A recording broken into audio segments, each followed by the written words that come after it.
We will be back in session in a few short weeks, and we'll get to work on putting together the final bill that will come before the Senate. I think a lot of people are really beginning to understand and grasp the importance of this issue and what needs to be contained in a final project. And I don't know that we'll know until we get back in and have really strong conversations.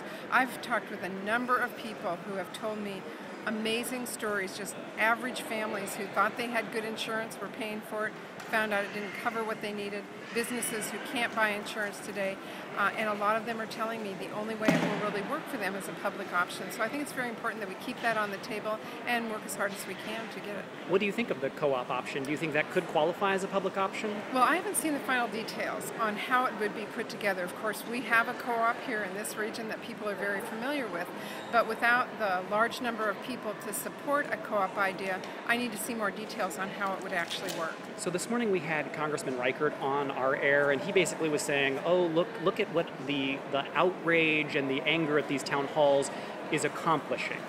Do you think that's... I don't agree. You know, I have been all over. People come up to me in the grocery store to say, please do not give up. And they start telling me a personal story of how they thought they had good health care coverage and literally were turned down because of a pre-existing condition or paperwork or codes that weren't filled out right. We've got to do insurance reform, and we need to provide people with better options. Is that public-run healthcare insurance option a make or break for you when it comes to healthcare reform?